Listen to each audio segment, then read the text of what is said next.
All right, class, got another one here. Let's try a solution to number 33 in chapter 15.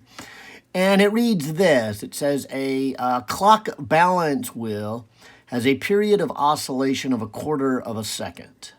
The wheel is constructed so that its mass of 20 grams is concentrated around a rim of radius 0.5 centimeters. So maybe I should point out, like in every problem, it's good to kind of have a physical picture of what's going on here. And it says that there is this wheel, and I guess part of this could be challenging if you're not real sure kind of how a clock works. Now, and I should say an old-fashioned mechanical clock, but a real old-fashioned clock, are these big old pendulum clocks, that look maybe something like this. And, hey, it looks like Batman. But it swings back and forth, and the timing is based upon the swing of a pendulum.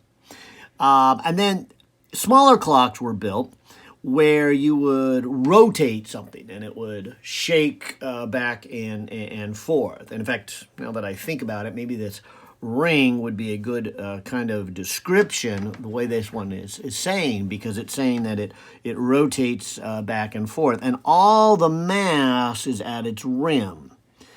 And so when we did with rotation stuff in Chapter 10 in Physics 121, we called things like this a hoop.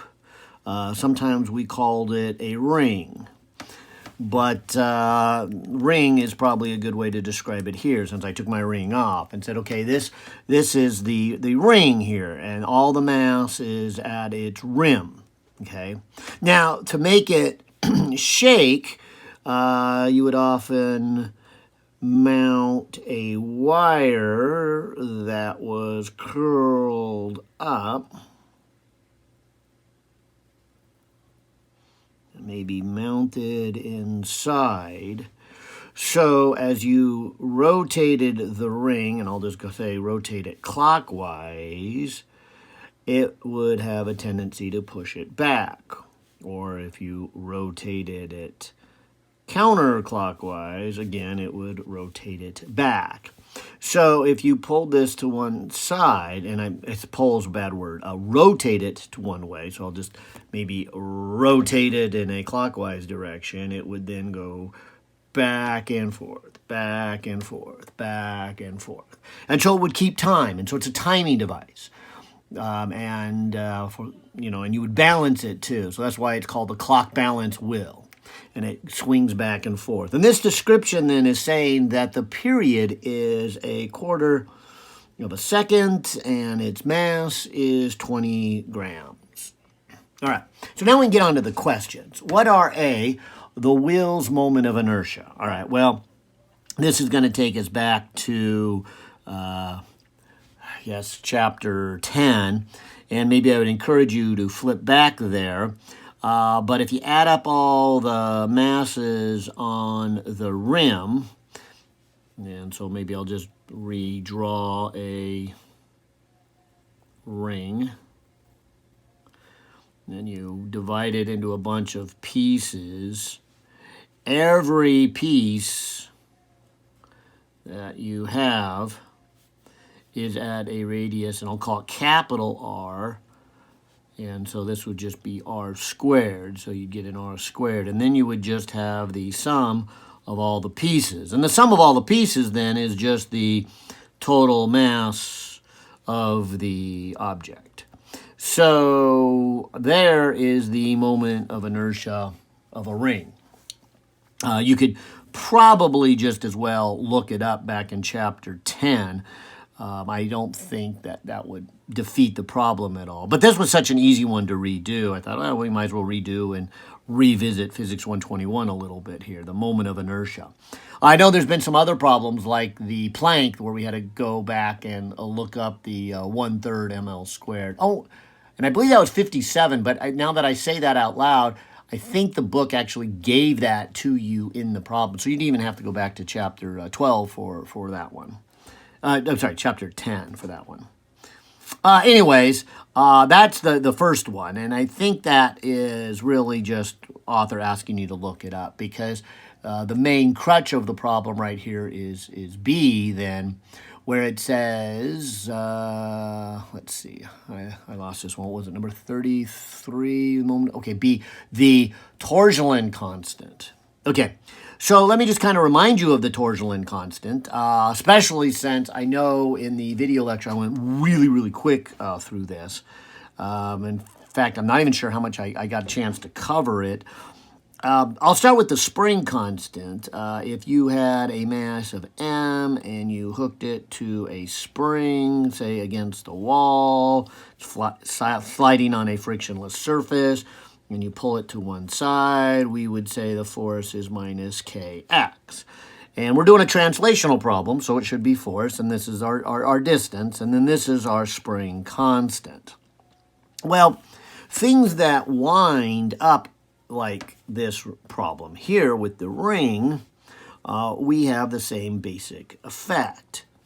Of course, as we twist them, the coiled spring that's coiled a little bit different than this kind of coil, because this kind of coil would make things rotate. So instead of talking about a force, we would be talking about a torque. So remember, forces make things translate, torques make them rotate. So this is a Tourgelin spring, and it has a Tourgelin constant. That is, there would be a number, a Tourgelin constant, and then the angle that you rotate it. So replacing distance with the angle it rotates and force with torque, we would have, and I guess I should put a minus, we would have Hooke's law for rotation. And being with our consistent of our Greek letters, and I'm not real good with my Greek letters, but instead of calling it a K, we like to call it a kappa. And so, again, remembering from Physics 121, Greek letters are for rotations, and the Latin letters are for translation. So I'll call that kappa, but my kappas are hard to tell from my Ks. But there is the tau for torque, the kappa for the Tourgelin spring constant, and theta for the angle that it rotates. All right, so again, if we go back to our Physics 121, the sum of the torques equals to I alpha, and using a spring, then this would be minus the kappa times the angle, and then this would be moment of inertia, and alpha would be the second derivative of the angle. And now we are right along with our differential equation that we learned, which is if you rewrite this as the second derivative of something, so second derivative of theta, and you have a minus, and in this case I have a kappa over the moment of inertia, and then theta. Then I have that pattern, the second derivative of something, an angle, and a minus. Then this something right here must be the omega. And instead of going to another page, maybe I'll just jump up to here. So the omega for this is the square root of kappa over I. Okay? Oh, I'm sorry, and I guess I didn't finish my I back in A. That's the formula, but now I should put in my numbers. Okay, so my mass is the 20 grams, which I will write as a 0.02 kilograms. And then the radius, and I guess I didn't put it up here, but they did say the radius. Let me come back to the problem. Where was that radius? Half a centimeter. I guess I'll write it in meters. So half a centimeter and move it 2 decimal places and square it. And so grabbing my calculator, I got 0.02 times 0.005 squared. And we're looking at 5 times 10 to the minus 7 in units of kilogram in meters squared. And that's what the units we did most of the time. And let me just flip over to the answer, see if they do kilograms and meters. Yeah, they do. And they got the same number, so that's good. All right, so now I can come over to here and remind myself, maybe I'll put it up here, that the period is 2 pi over omega. So that means the omega would be 2 pi over the period, and that has to equal the square root of kappa over the I. And the goal of this problem is to get the kappa. So I'd have to square it. So this would become a 4 pi squared over the period squared. And then I'd have to move the I to this side. All right. So finally now I can put in my numbers. What is kappa? Okay, so let's go 4 times pi squared. And let's divide that by the period, which was 0.25 squared. I'll just hit enter. And now I can multiply it by, let me just go up and grab the moment of inertia and hit enter. And this is then saying that the Tourgeoulin constant would be 3.16 times 10 to the negative 4. I suppose I should put some units here, and you could come back here to see the units. This would be an angle measured in radians. That's real numbers here, and so we could just call this Newton meters. So Newton meter.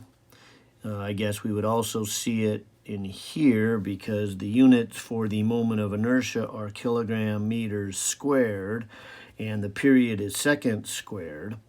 And a kilogram and 1 meter and a second squared is a Newton, and so another one would make the Newton meter. So there would be the torque. Now, I suppose it couldn't hurt for clarifications to put Newton per meter per, or Newton meter per radian, which I'm looking at the solutions now, and that's how they have it. But that's, you know, just a clarifier, not a real unit, as we had that discussion in Physics 121. Anyways, so there's the answer. Hope that helps.